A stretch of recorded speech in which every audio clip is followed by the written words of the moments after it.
दोस्तों, ईरान ने आज फिर से मध्य एशिया में हड़कंप मचा दिया। ईरान की पार्लियामेंट ने आज सीधे सीधे जॉर्डन के किंग अब्दुल्ला पर निशाना साधा है। ईरान की संसद यानी मजलिस ने संदेश दिया है कि किंग अब्दुल्ला ट्रंप की गोद में बैठे हुए हैं, जिसकी वजह से जॉर्डन के ज्यादातर हवाई अड्डों पर अमेरिकन फाइटर जेट्स डिप्लॉय हो रहे हैं। अब अगर जॉर्डन अपने एयर बेस से अमेरिकन फाइटर जेट्स नहीं हटाता है तो फिर ईरान जॉर्डन पर मिसाइल दाग सकता है। यानी आप ये कह सकते हैं कि इजराइल के साथ साथ अब जॉर्डन भी ईरान के क्लोज टारगेट पर है। अब दोस्तों, ईरान की संसद ने या वहाँ के जो सांसद हैं, पार्लियामेंट्रियंस हैं, उन्होंने यूं ही धमकी नहीं जॉर्डन को दी। दरअसल इस धमकी के पीछे असली वजह यह है कि पिछले कुछ दिनों में जॉर्डन का जो सबसे बड़ा बेस है, मुवाफक साल्ती एयर बेस, वहाँ पर सबसे ज़्यादा अमेरिकन फाइटर जेट्स, अमेरिकन लड़ाकू विमान और मिलिट्री इक्विपमेंट उतारा गया है। और जाहिर तौर पर यही फाइटर जेट्स, यही मिलिट्री इक्विपमेंट ईरान के खिलाफ इस्तेमाल होंगे। अब अगर आप ये नक्शा देखें मुवाफक साल्टी एयर बेस का, तो जो मेन फाइटर जेट्स वहाँ पर उतरे हैं वो F-15E हैं, स्ट्राइक ईगल जिन्हें कहते हैं। तकरीबन 35 से 40 जहाज़ फाइटर एयरक्राफ्ट पिछले ही कुछ दिनों में उतरे हैं। इसके अलावा जो बाकी एयरक्राफ्ट हैं उसमें A-10, EA-18G, 135 जैसे बड़े जहाज़ भी उसमें वहाँ पर उतारे गए हैं। अब दोस्तों, जाहिर तौर पर अमेरिका के लिए मुश्किलें हैं और इस वजह से अमेरिका ने ज़्यादातर अब अपने एयर बेस शिफ्ट किए हैं यूनाइटेड अरब एमिरेट से, सऊदी अरब से या कतर से। ज़्यादातर जो डिप्लॉयमेंट हो रहा है वो जॉर्डन में हो रहा है या साइप्रस हो रहा है। और फ़िलहाल पिछले 4-5 दिनों में जो अमेरिकन फाइटर जेट्स लैंड कर रहे हैं वो स्पेन, पुर्तगाल और जर्मनी जैसे एयर बेस पर लैंड हो रहे हैं। यानी अमेरिका भी जानता है कि इस बार अगर जंग होती है तो फिर जो मेनलैंड मिडिल ईस्ट है, जो अरबिक कंट्रीज़ हैं जैसे कतर है या फिर ओमान है या फिर सऊदी अरब है या फिर कुवैत है, यहाँ से हमला ईरान को नहीं हो पाएगा। लेकिन अब जॉर्डन एक झटका है। लेकिन सबसे बड़ी बात यह है कि इससे भी बड़ी एक मुसीबत है मिस्टर ट्रंप के लिए, और वो मुसीबत है ईरान की लॉन्ग डिस्टेंस मिसाइल, जिसे हम इंटर कॉन्टिनेंटल बैलिस्टिक मिसाइल भी कहते हैं। दोस्तों, ऐसी खबरें आ रही हैं, खासकर अरब मीडिया से खबरें आ रही हैं कि 2026 की शुरुआत में यानी पिछले ही महीने ईरान ने लॉन्ग रेंज, लंबी दूरी तक मार करने वाली मिसाइल्स, बैलिस्टिक मिसाइल उनको टेस्ट किया है, जिनकी रेंज तकरीबन 10,000 किलोमीटर है।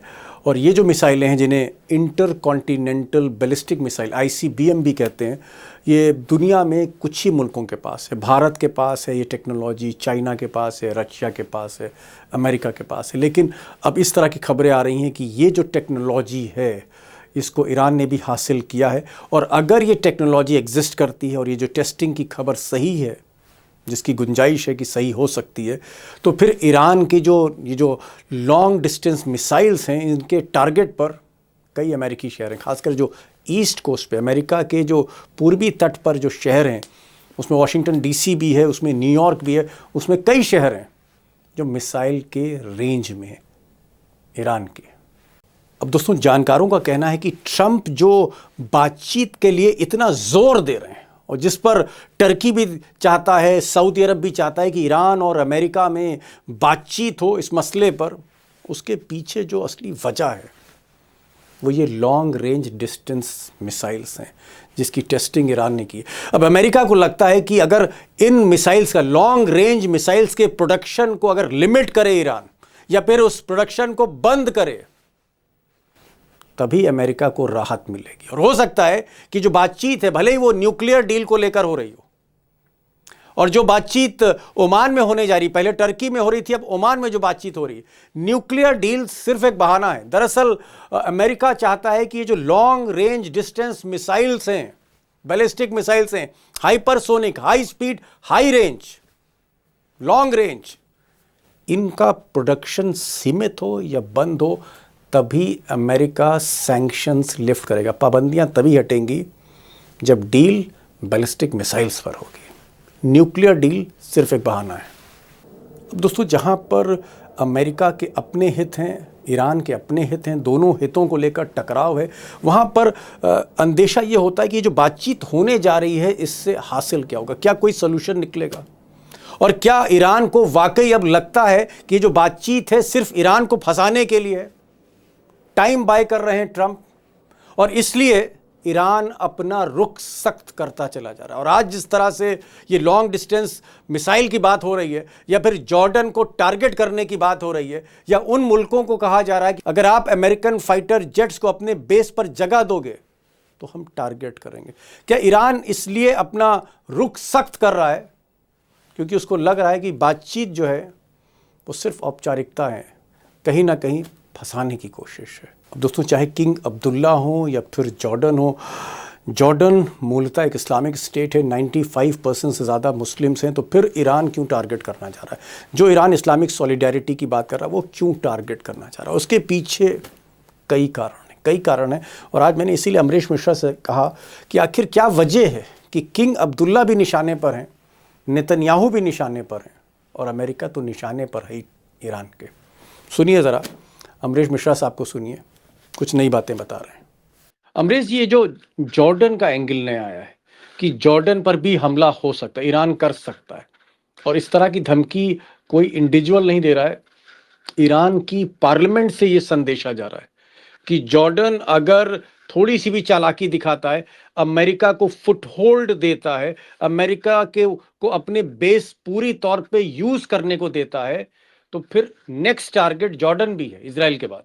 ये बिल्कुल सच्चाई है, क्योंकि देखिए क्या है कि सऊदी अरेबिया, कतर कह चुके हैं कि अमेरिका हमारी जमीन का इस्तेमाल नहीं करे ईरान पे हमले के लिए। तो अमेरिका सजग हो गया। अमेरिका ने वहां पर एयर डिफेंस सिस्टम्स लगा दिए हैं, कतर, सऊदी अरेबिया वगैरह में। लेकिन जॉर्डन में उसने जो फाइटर जेट्स हैं उसके, जिसके बारे में कहा जा रहा है कभी 410, कभी 450, कभी 500, उसका बड़ा जखीरा वो तो जॉर्डन में तैनात है। और जॉर्डन का जो मुवाफक सल्ती एयरबेस, उसी को लेके ईरान के पार्लियामेंट में बात हुई है। और उसमें जो ईरान के पार्लियामेंटेरियन मुश्तबा जरी, उनका पूरा नाम है, उन्होंने कहा कि मुवाफक सल्ती एयरबेस को हम मिटा देंगे, और उसके बाद जॉर्डन की जनता वहां पर टेक ओवर कर ले, रिजीम चेंज कर ले चाहे। अब आप सोचिए, जॉर्डन तो अमरीश भाई इस्लामिक कंट्री है, मुस्लिम्स हैं 95%, बल्कि उससे ज़्यादा है, तो फिर ईरान मतलब जॉर्डन के अगेंस्ट क्यों हो रहा है? नहीं, ये तो देखिए, जॉर्डन पहले से ही ईरान इराक वॉर में उसने इराक का साथ दिया था पूरा एक लेकिन उससे भी ज्यादा जो ईरान, क्योंकि एक आइडियोलॉजिकल स्टेट इस समय बना हुआ है, एंटी इजराइल, एंटी अमेरिका, तो वो जॉर्डन को इस रूप में देखता है कि ये मुस्लिम केवल कहने के लिए है, ये एक्चुअली जायनिस्ट हैं, और इजराइल और इनमें कोई फर्क नहीं। एक्चुअली इस तरह से ईरान देखता है। और इजराइल जो मतलब इजराइल और जॉर्डन में कोई फर्क नहीं है? कोई मतलब फर्क आप ये कहना चाह रहे हैं कि जॉर्डन इस वक्त सबसे क्लोज मुस्लिम कंट्री है जो अमेरिका और इजराइल के साथ है, ये आप कहना चाह रहे हैं? यही नहीं दीपक जी, जो बात वहां पर है मुस्लिम वर्ल्ड में और मुस्लिम जनता में, और जॉर्डन की भी जनता के एक बड़े हिस्से में, क्योंकि उसमें ज्यादातर फिलिस्तीनी है सब, उनके अंदर है कि ये राजा हमारा बिका हुआ है। ये 2 बजे रात को कभी भी मोसाद का फोन आता है, इसको उठाना पड़ता है। इसराइल जब चाहे हुक्का पानी बंद कर देता है। तो और अमेरिका के आगे भी, ट्रंप के आगे भी, इनके जो किंग अब्दुल्ला बादशाह है, है। उनके उनके फोटो आए हैं कि वो, या उनका वीडियोज आए हैं कि वो बिल्कुल जैसे पैर में पड़ रहे हैं। तो ये जो जॉर्डन पे उन्होंने निशाना साधा है, ये ऐसी चीज है जिसको बाकी अरब वर्ल्ड भी अब इसके प्रोटेक्शन में नहीं आएगा। जॉर्डन, सऊदी अरेबिया नहीं आएगा, कतर नहीं आएगा, कोई नहीं आएगा। ये बताइए, ठीक है, आपने कहा कि जो किंग अब्दुल्ला हैं वो ट्रम्प के एकदम पाँव में हैं, पैरों में हैं, प्लस आपने कहा कि जॉर्डन एक ऐसा वाहिद मुस्लिम कंट्री है जो इजराइल के बिल्कुल मतलब गोद में बैठा हुआ है जिस तरह से, और वहाँ पर सबसे ज़्यादा फाइटर जेट्स इस वक्त पूरे मिडिल ईस्ट में सबसे ज़्यादा फाइटर जेट्स जो हैं वो जॉर्डन में हैं या फिर साइप्रस में। क्या ये एक मैसेज ईरान की जो संसद है उसका ये संदेश जॉर्डन को भी है, इजराइल को भी है और अमेरिका को भी है? देखिए, आज जो ईरान की संसद में जो बात हुई है और जो सुप्रीम लीडर खामनेई ने जो लाइन अपनी सेट की है ओवरऑल कि रीजनल कॉन्फ्लिक्ट होगा, उनकी आखिरी बात वही है 1 फरवरी को जो उन्होंने कहा कि अगर युद्ध हुआ तो रीजनल कॉन्फ्लिक्ट होगा। उसी चीज को ईरान का पार्लियामेंट आगे बढ़ा कि भाई ठीक है, जो भी बातचीत है वो सब चलती रहे, लेकिन किसी को इस मुगालते में नहीं रहना चाहिए कि इस बार ईरान को कोई धोखा दे देगा। और उन्होंने बिल्कुल बहुत ही सोच समझ के मेरे ख्याल से पिन पॉइंट करके जॉर्डन को चिन्हित किया है, क्योंकि जॉर्डन आइसोलेटेड है इस समय और जॉर्डन में एक तरह से अमेरिका का जो हथियार है, साजो सामान है, सब वहां पर है। और एक स्ट्राइक जॉर्डन में हो जाती है तो अमेरिका की नाभि पे हमला है वो सीधे। ओहो, अमेरिका की नाभि पे हमला है। मतलब कुल मिलाकर विभीषण के रोल में ये कह रहे हैं जॉर्डन है इस वक्त।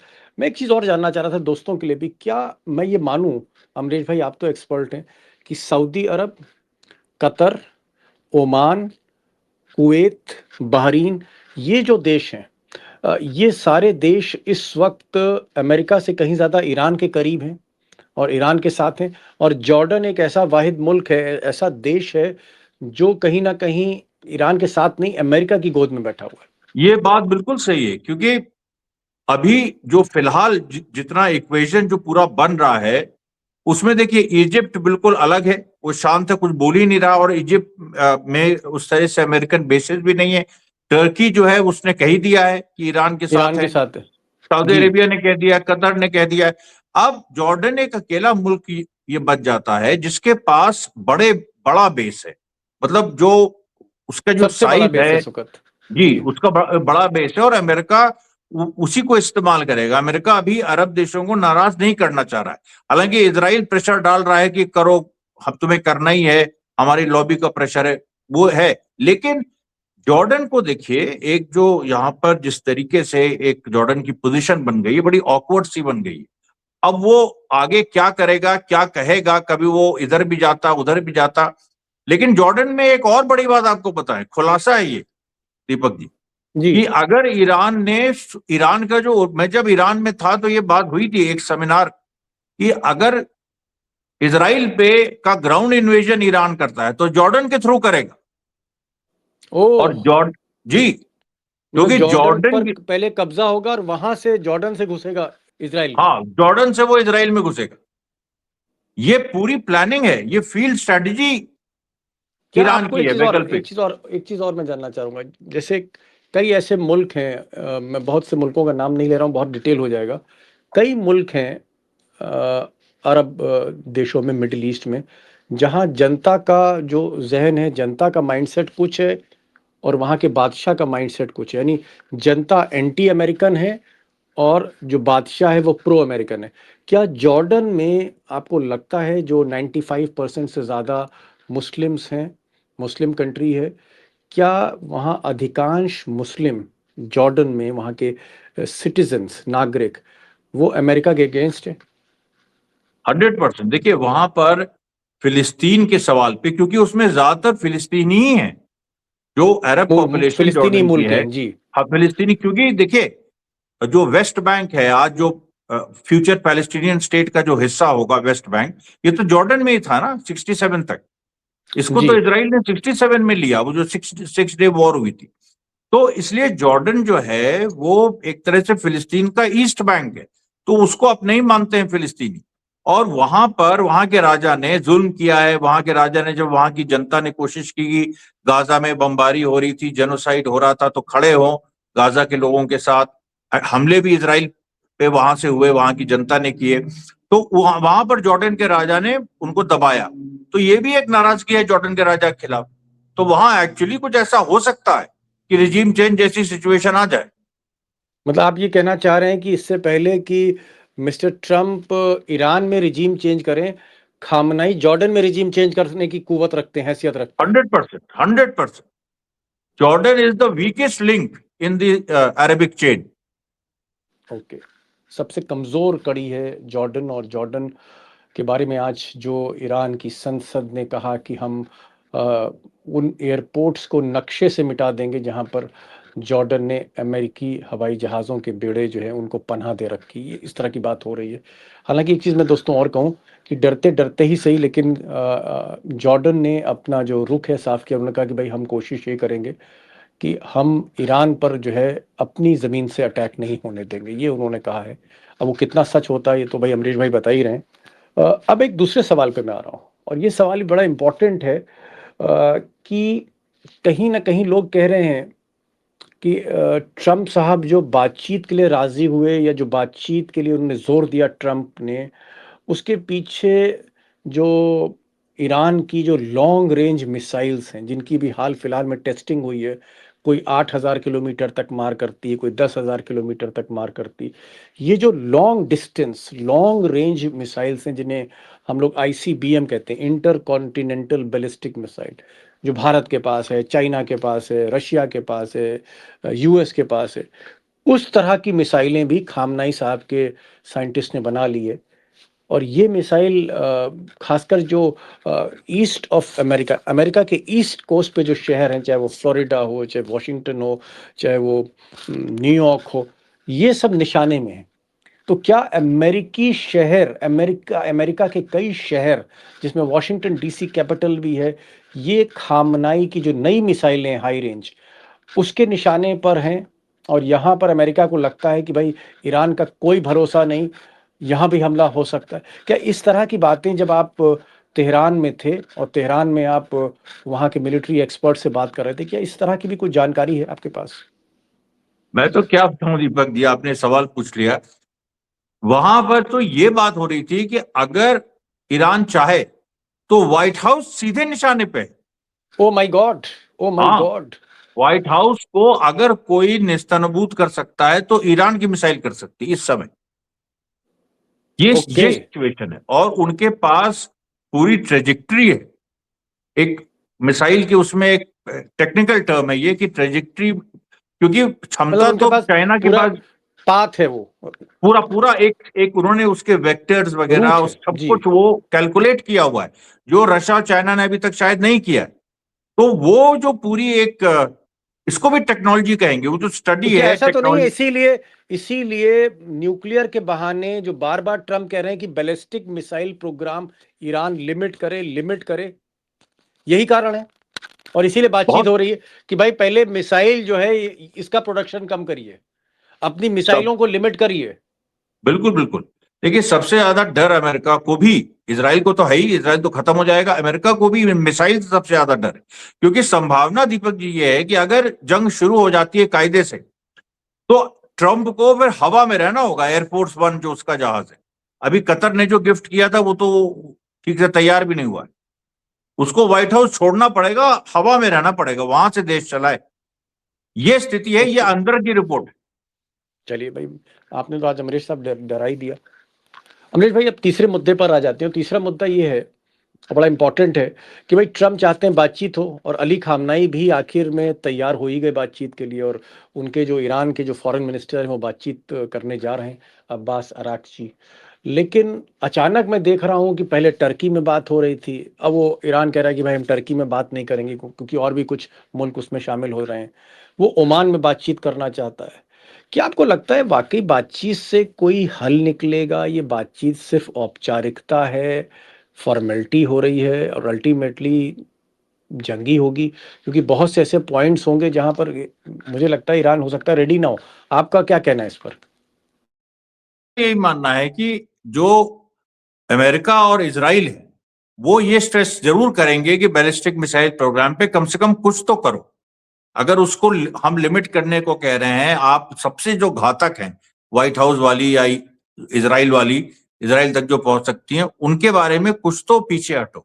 वहां पर ईरान कोई कॉम्प्रोमाइज नहीं करेगा, बिल्कुल क्लैरिटी है उस मामले।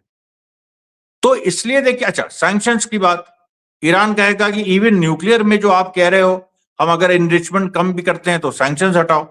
अब सैंक्शंस अगर हट गए तो फिर एक अलग ही चीज हो गई, फिर तो जीत हो गई ईरान की। इजराइल कैसे मानेगा इस चीज को?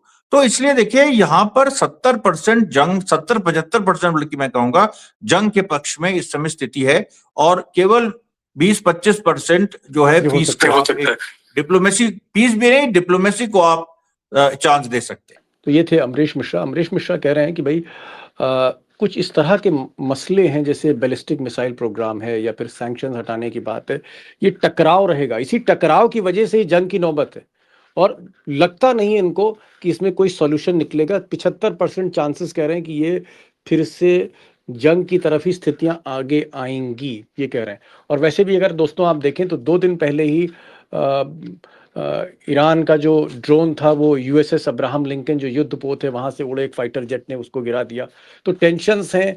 और ट्रम्प भी कह रहे हैं कि भाई एक तरफ बातचीत तो दूसरी तरफ हमारी घेराबंदी है, हमारी सैनिक घेराबंदी है। यानी एक तरफ ट्रम्प हमले की भी धमकी दे रहे हैं, दूसरी तरफ बात करने की बात कर रहे हैं।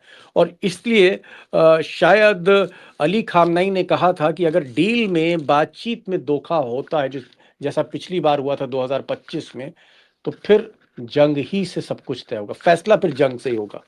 टकराव वाकई बहुत ज़्यादा है, देखते हैं, फिर भी हम कोशिश करेंगे। मैं तो एक इंडिविजुअल लेवल पे मैं सोचता हूँ और मेरा मानना है, और दोस्तों आप सब भी जानते हैं कि जंग से तबाही ही है और उसमें आखिरकार जो नुकसान है वो नफ़ा तो नहीं, नुकसान ही नुकसान है।